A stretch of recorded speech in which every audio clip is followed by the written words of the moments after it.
भागलपुर शहर में अभी तक की सबसे बड़ी छापेमारी इनकम टैक्स के द्वारा निरंतर चल रही है। तकरीबन 60 घंटे बीतने को हैं और यह छापेमारी लगातार जारी है। गुंडा बैंक को लेकर तीसरे दिन भी इनकम टैक्स की रेड जारी है। लगातार अधिकारी शहर के 25 जगहों पर रेड कर रहे हैं। वहीं कोलकाता, पूर्णिया और देवघर में भी इसको लेकर पूर्व डिप्टी मेयर राजेश वर्मा के प्रतिष्ठानों पर छापेमारी की जा रही है। सूत्रों की माने तो पूर्व डिप्टी मेयर के घर से काफी संख्या में सोने के जेवरात व कैश के मिलने की भी बात कही जा रही है। इसके साथ ही करोड़ों के जमीन के कागजात भी टीम के हाथ लगे हैं।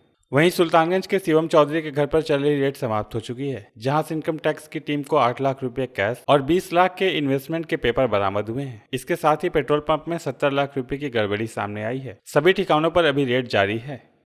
भागलपुर के तिलका मांझी थाना क्षेत्र के सुर्खीकल झोपड़पट्टी में शॉर्ट सर्किट से आग लग गई। देखते ही देखते आग इतना भयानक हो गई कि लगभग 1 दर्जन घरों में आग पकड़ लिया और 4 घरों में इस कदर आग लगी कि उनका सामान भी जलकर स्वाहा हो गया। घटना तकरीबन 3 बजे दिन की है। यह घटना जिस समय हुई उस समय संयोग से घर के अंदर कोई नहीं थे, वरना जान माल की भी क्षति हो जाती। आग जिनके घरों में लगी है उनकी पहचान सिकंदर शर्मा, राजेश शाह, रुचि देवी, धनंजय ठाकुर के रूप में हुई है। आग लगने के बाद मोहल्ले के लोग शुरुआत में किसी तरह से आग पर काबू पाने का प्रयास करते नजर आए। जब लोग इसमें सफल नहीं हुए तब जाकर अग्निशमन दस्ता को फोन पर बताया गया और अग्निशमन की गाड़ी पहुंचकर कड़ी मशक्कत के बाद 1 घंटे में आग पर काबू पाया। ताला बंद करके गई थी, लेकिन आग लगा कैसे? आग तो नहीं चला था। नहीं कुछ नहीं, बच्चा को बुखार लगलो नहीं, सुतलो ले, अभी दवा खिला के निकल लिए। होने के लिए तो जल्दीबाजी आना चाहिए कहने। किस समय आग लगा है?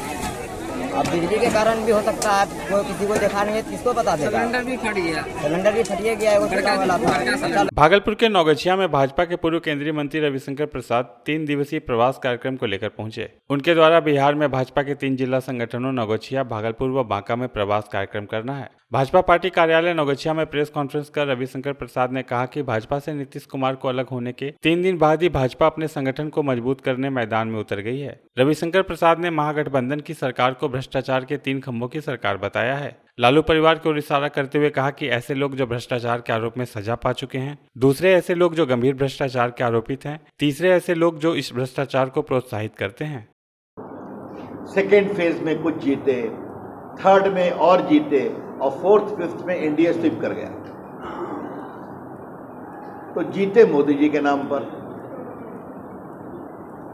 आज मैं नौगछिया में एक सवाल और उठाना चाहता हूं।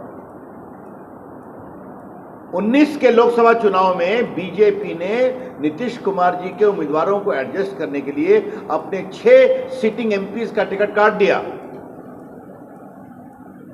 तो आज 16 उनके जीते हैं, 17 हमारे जीते हैं। ये गठबंधन 3 खंभों पर खड़ा है।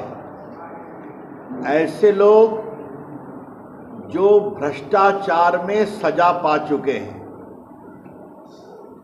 दूसरे ऐसे लोग जो गंभीर भ्रष्टाचार के आरोपित हैं, उनका ट्रायल होने वाला है, और तीसरे वैसे लोग जो इस भ्रष्टाचार को प्रोत्साहित करते हैं। भूमिहीन लोगों को सरकार सिर्फ आश्वासन देती है कि आपको बसाया जाएगा, लेकिन देखने को कुछ और ही मिलता है। भागलपुर में जगदीशपुर, गोराडीह, सबौर प्रखंड में कई ऐसे भूमिहीन लोग हैं जो सरकारी जमीन पर अतिक्रमण करके रह रहे थे। उन सभी जमीनों को सरकार के आदेशानुसार अतिक्रमण मुक्त करा दिया गया है, लेकिन वहां रह रहे लोगों को कहीं रहने का बसेरा नहीं दिया गया है और न ही जमीन मुहैया कराई गई है। विगत कई वर्षों से भूमिहीन लोग दफ्तरों के चक्कर काट रहे हैं। वहीं पिछले कई दिनों से भागलपुर डीएम कार्यालय के समीप झुग्गी झोपड़ी के लोग धरने पर बैठे हुए हैं। उन्होंने बताया कि हम लोग जब भी यहां आवेदन देने आते हैं तो सिर्फ और सिर्फ दफ्तरों के चक्कर काटने पड़ते हैं और आश्वासन मिलता है बहुत जल्द आप लोगों को जमीन दिया जाएगा। खातिर आवे जिये वो साहब लोग से मिले जिये कि हाँ देंगे आ की कह जाए कि बस वहाँ से भगा दीजिए।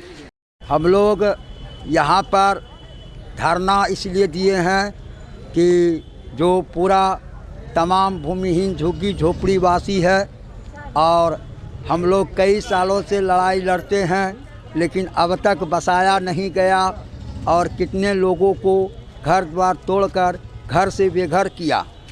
लोदीपुर थाना क्षेत्र के बिशनपुर जिच्छो पंचायत में एक नाबालिग जोड़ी की शादी का मामला प्रकाश में आया है। उक्त हथपकड़ा शादी का वीडियो सोशल मीडिया पर तेजी से वायरल हो रहा है। अब लोग कह रहे हैं कि नाबालिग जोड़ी की शादी होने पर पूर्व पंचायती राज मंत्री सम्राट चौधरी ने कहा था कि जिस पंचायत में नाबालिग जोड़ी की शादी होगी उस पंचायत के मुखिया को पद से हटाया जाएगा। क्या इस पंचायत के मुखिया जी को भी पद से हटाएंगे या नहीं? बताते चले कि देर रात वार्ड 10 का एक नाबालिग युवक इसी वार्ड की एक नाबालिग लड़की के घर घुस गया। लड़की की मामी ने कहा कि नाबालिग लड़के को घर में कैद कर रखा गया है। बहरहाल परिजनों ने नाबालिग लड़के के पिता की उपस्थिति में काली मंदिर के सामने नाबालिग लड़की की मांग में सिंदूर डलवाकर विवाह करा दिया। सूत्रों के अनुसार पता चला है कि लड़का लड़की का विगत 1 माह से प्रेम प्रसंग चल रहा था। हालांकि अभी तक इस मामले में कोई प्राथमिकी दर्ज नहीं की गई है। अब यह देखना दिलचस्प होगा कि आखिर इस नाबालिग जोड़ी की शादी पर जिला प्रशासन क्या कानूनी कार्रवाई करती है। अक्षय कुमार। पापा का नाम?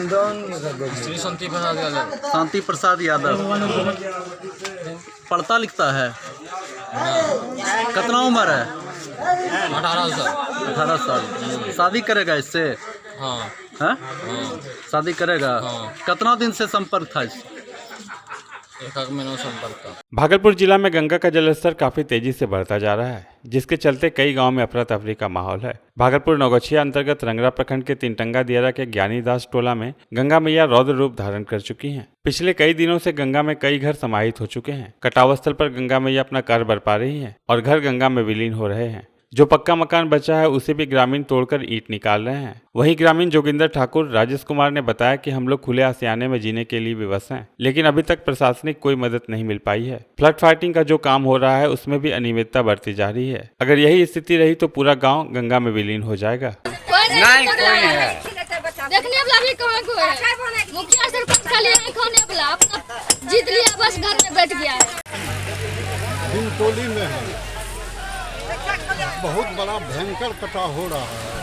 सरकार का अभी तक कोई प्लान नहीं हुआ है कि यहाँ अगर बोल्डर पिचिंग और ठोकर रहता इस तरह का नौबत नहीं आता।